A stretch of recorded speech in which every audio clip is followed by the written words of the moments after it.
Hello people and welcome back to News Review. For this week, we're going into the last week of the Jujutsu Kaisen collab. First off, we have a new Nightmare card, Geto. He is Earth Human, which is very surprising to me. Kind of due to the fact that it's been a while since Jujutsu Kaisen Season 1 came out, and it feels like it's been years since I watched it, and I've forgotten everything. So he is a human. I thought he wouldn't be. Earth humans are always great.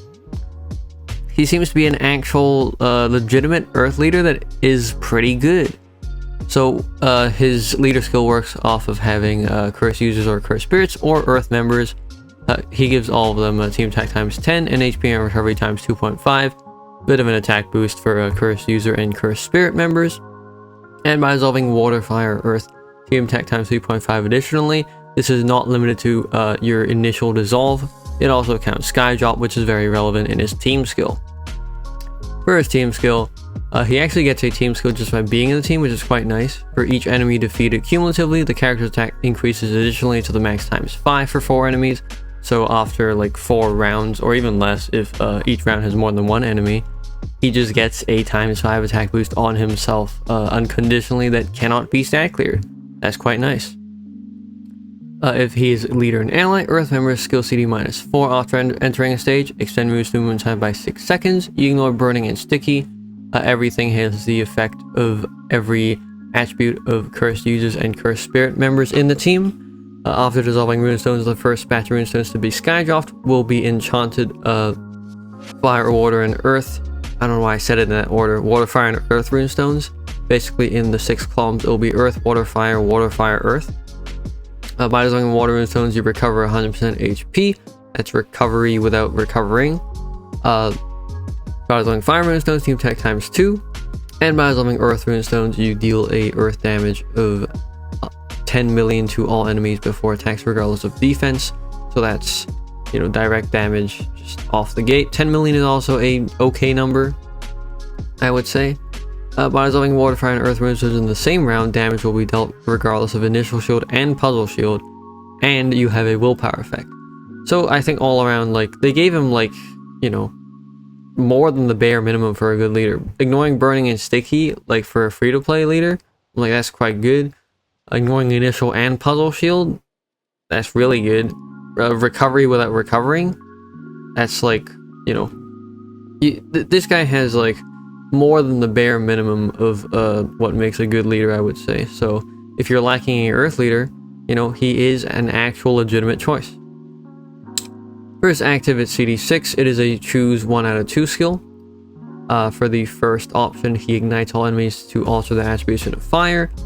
Turns the 3 columns on the left into enchanted water, fire, earth runestones of fixed numbers and fixed positions. Forward around his attack times 6 and ignores Quinta Elemental Shield, and his attacks will be altered into water.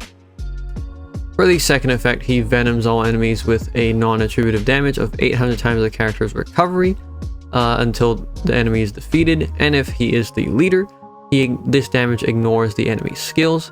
Then explode the 3 columns on the right to generate enchanted earth and enchanted heart of fixed numbers and fixed positions, and for 1 round the character's attack times 8 and ignores equal combo shield.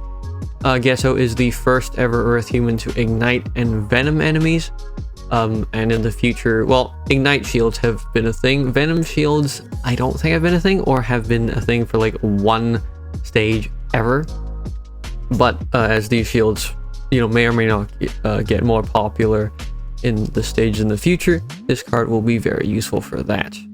He has a bond skill with, he is involved in a load of bond skills, but most of them aren't that good. For Mahito, it's okay in his attack boost, but for everything else for himself, it's all attack boosts against human enemies, which is, situational at best. Moving on to non-collab content, there's a new transmigration card. This will be a Earth Demon Carlo. The transmigrations will be 20 floors once again. It'll probably be pain because within the whole transmigration stage, when you convert runestones with your actives, your HP will get deducted. So that sucks. If you convert runestones into race runestones, I'm pretty sure this is Race Runestone. I don't know why this says each enchanted Race Runestone. Probably enchanted or Race Runestone. But if it's specifically enchanted Race Runestones, then it gets a little better. But yeah, you get 6% of your HP depleted for each enchanted Race Runestone converted, which is quite bad. So mainly, probably you'll be relying on your team skill, just your normal team comp to carry you through the stage without too much active skill conversion shenanigans happening. Carlo has 2 active skills. First one is CD7. For 2 rounds, remove Tornado, team attack ×2. For every group of runes dissolved in the first batch, combo count +1. And if the team has only 1 attribute, each member launches 5 extra attacks of 1 attribute each, as much as 20% of its attack. This skill is quite handy, you know, adding to the list of cards that can actually remove Tornado. Although this is kind of a weird. I mean, I'm pretty sure once you remove the tornado is gone. But admittedly, I haven't like removed the tornado and then not defeated an enemy. I don't think, just because removed tornado cards are also pretty rare. So this adds to the ranks of that. That's quite good. This last point also allows you to break quintet attack shields even if your team has only 1 attribute.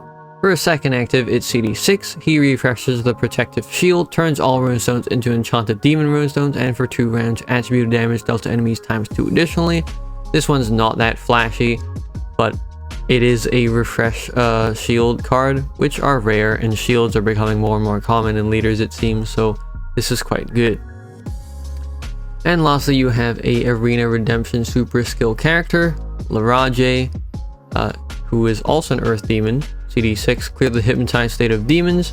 For 3 rounds upon skill activation at the end of each round, fully recover HP, the character attack ×4 and ignores specific damage reducing resistance. One of the very, very few cards that can do this. Most cards that can do this are actually collab cards. This one from 7 Deadly Sins, I don't really remember. This one from One Punch Man, of course, and then Lilith in a rather recent event. This card that is in the collector's deck, that was in the collector's deck, that copied the collab card, and Nanami from JJK most recently. He is the first ever Earth card to ignore damage reducing resistance, but this isn't like that high of a multiplier on his own attack, so I don't really think, you know, he'll be used that much, but get one just in case, as this is a pretty rare skill. Moving on to the celebration events, we have, of course, the new Nightmare stage for Geto. We have a returning ultimate stage of a trash card. This is Cherufe, Fire Demon. I don't really know what he's supposed to be used for. I guess like you repeatedly deal direct damage to the enemy, but I'm not sure when you would need to do that. So I haven't used him ever. Very important, right before the collab ends, that there is the last chance for raid up from the 19th of May to the 21st of May. The jackpots will have a raid up once again right before the collab closes, so if you haven't gotten them and you want them, this would be a good time to grab them before they're gone forever, probably. And actually that is it for this week's news review. If you liked it, please leave a like. If you have any questions, leave it down in the comments below. And if you like this in general, please subscribe. It gives me motivation to keep making these, and I'll see you in the next video. See ya!